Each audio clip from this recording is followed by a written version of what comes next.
Matric பள்ளிகள் சங்கத்தை சேர்ந்த திரு பாஷா, உங்களிடம் ஒரு கேள்வி. மெட்ரிக் பள்ளியை சேர்ந்த மாணவர்கள், அதாவது தனியார் பள்ளியை சேர்ந்த மாணவர்கள் 1195 மதிப்பெண்கள் பெற்று மாநில அளவில் முதலிடம் பிடித்திருக்கின்றனர். இந்த சாதனை எப்படி நிகழ்ந்தது? உங்களுடைய அந்த கல்வியை பயிற்றுவிக்கும் முறை என்பது எப்படி இருக்கும்?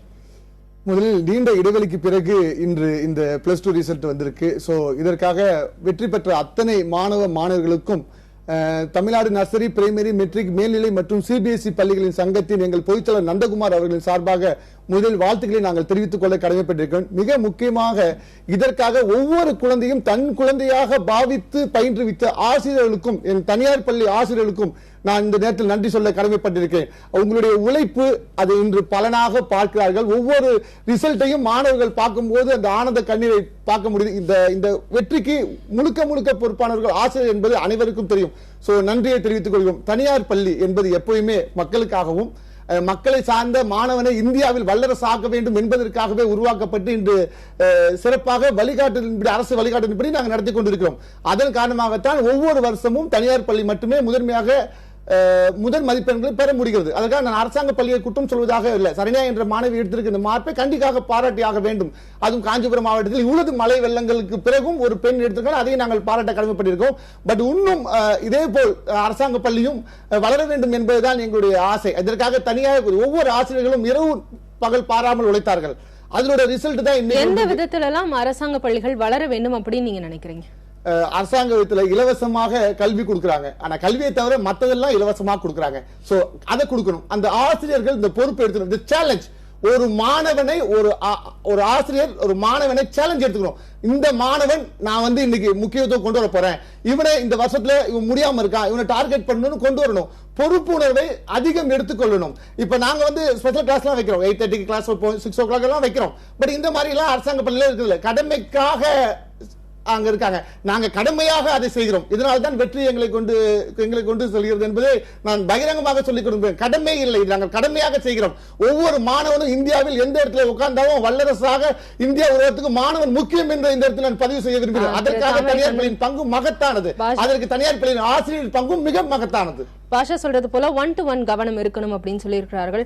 தனியார் பள்ளிகளை ஒப்பிடும்போது அரசு பள்ளி ஆசிரியர்களுக்கு பொதுவாகவே ஒரு விஷயம் சொல்லுவாங்க, ஊதியம் அதிகம் அப்படின்னு சொல்லுவாங்க. இந்த மாதிரியான பல முரண்கள், அவர்களுக்கான பெனிஃபிட்ஸ் நிறைய இருக்கும்போது ஏன் அரசு பள்ளி ஆசிரியரால ஒரு மாணவர் மீதான முழு கவனத்தை தனித்தனியா செலுத்த முடியல?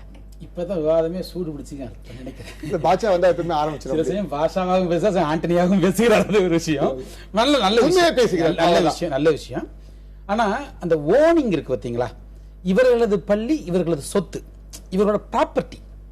சோ இவங்க இந்த பாஷா சார் பள்ளி என்பது அல்லது வித்யா மந்திர் பள்ளி என்பது ஒரு ஓனருக்கு சொந்தமான ஒரு ப்ராப்பர்ட்டியாக, தனியார் சொத்தாக பார்க்கப்படுகிறது. அங்க படிக்கிற ஒவ்வொரு மாணவனும் ஸ்டேட்டஸ் ஐக்கானாக பார்க்கும். அந்த பள்ளியின் விளம்பர தூதர்களாக உருவாக்குகிற முயற்சியும் அவர்களுக்கு பின்னால் இருக்கிறது. ஏன்னா இன்னைக்கு ஒரு மாணவி ஸ்டேட் ரேங்க் வாங்கினா அடுத்த ஆண்டே அந்த பள்ளியில் அட்மிஷனுக்கு கூட்டமும் போட்டியும் குவிக்கிற சூழல் நான் பார்க்க போறோம், 10 நாள்ல பார்க்க போறோம். இது ஒரு ஓனிங் பண்ணுகிற மனநிலை அவர்களுக்கு. ஆனா அரசு பள்ளியை பொறுத்த பொது சொத்தாக இருக்கிறது.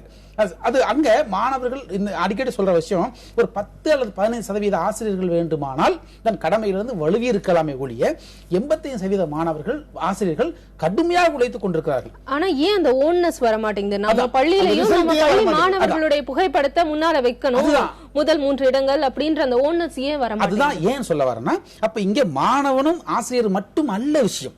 ஒரு 20 ஆண்டுகளுக்கு முன்னால் ஒரு மாணவனின் ஒட்டுமொத்த திறனை தீர்மானிக்கிற சக்தியாக அந்த மாணவனும் அந்த ஆசிரியர் மட்டுமே இருந்தார்கள்.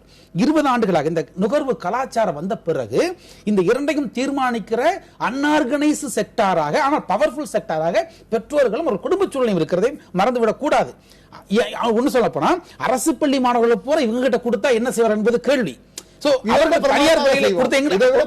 கண்டிப்பாக மாறும், சூழல் மாறும். அப்போ மாணவன் மட்டுமல்ல, ஆசிரியர் மட்டுமல்ல, அவன் எந்த சமூகத்திலிருந்து வருகிறான், எப்படிப்பட்ட சூழல் வருகிறான் என்பதுதான் நீங்க தீர்மானிக்கலாம். அப்படி ஒரு சமூகம், அப்படி ஒரு பின்புலத்திலிருந்தா நீங்களும் படித்து ஒரு அரசு பள்ளியில படித்திருப்பீர்கள். ஆனா அப்ப இருக்கிற கல்வி முறைக்கும் ஏன் இப்பயும் அந்த மாணவர்கள் அப்படி ஒரு சூழல் என்ன வரார்கள்? அப்படி உங்களால ஜெயிக்க முடிகிற அந்த நேரத்துல ஏன் இப்போ இருக்கிற அந்த மாணவர்களால அரசு பள்ளியில பயிலும்போது ஜெயிக்க முடியல? நல்ல கேள்வி கேக்குறீங்க. இப்ப கோடை விடுமுறை வந்துவிட்டால் பள்ளிகள்ல வகுப்புகள் வைக்க கூடாது என்பது அரசின் சட்டமாக தீர்மானிக்கப்படி ஆணை வருகிறது. ஆனால் தொடர்ந்து மே மாதங்களில் பள்ளி வைத்துக் கொண்டு தனியார் பள்ளிகள் இருக்கிறது. சரிங்களா? காலை 7 எல்லா மணி பள்ளியும் அப்படி இல்ல. இல்ல, இல்ல, நான் பள்ளி தனியார் இல்ல. பள்ளி அப்படின்ற குற்றச்சாட்டுக்கு நான் போல. நான் என்ன கேக்குறேன்னா, நீங்களும் வந்து அப்படி ஒரு பேக்ரவுண்ட்ல இருந்து வந்து அரசு பள்ளியில பயின்று இருக்கீங்க. உங்களால இன்னைக்கு ஒரு சிறந்த ஆசிரியரா இங்க உட்கார முடியுது.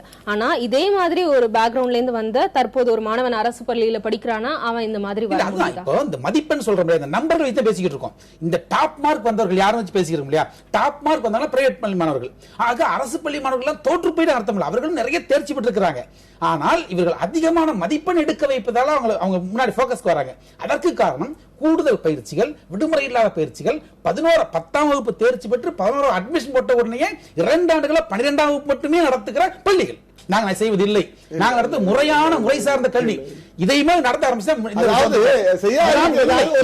அந்த விவாதமா அதை போக வேணாம, யார் யார் என்னென்ன மாதிரியான கவர்மெண்ட் பள்ளியில் என்ன மாதிரியான இன்ஃப்ராஸ்ட்ரக்சர் வேணும், அதற்கு தனியார் பள்ளிகள் என்ன மாதிரியான உத்வேகத்தோட என்ன மாதிரியான கல்வி முறையில மாற்றம் வேணும் அப்படின்னு நம்ம பேசலாம். அரசாங்கத்துக்கு எல்லாமே இருக்கு. அரசாங்கத்திட்ட எது இல்ல? அரசாங்கத்திட்ட எல்லா விஷயங்களுமே இருக்கு. அரசாங்கம் சரியாக அதை கல்வித்துறையில் கவனம் செலுத்தி அந்த ஏழை மாணவர்களை படிக்க வைத்தால் இன்னும் சரியாக இருக்கும். இந்த நேரத்தில் ஒரு விஷயத்தை நான் சொல்லி கடமைப்பட்டிருக்கேன்.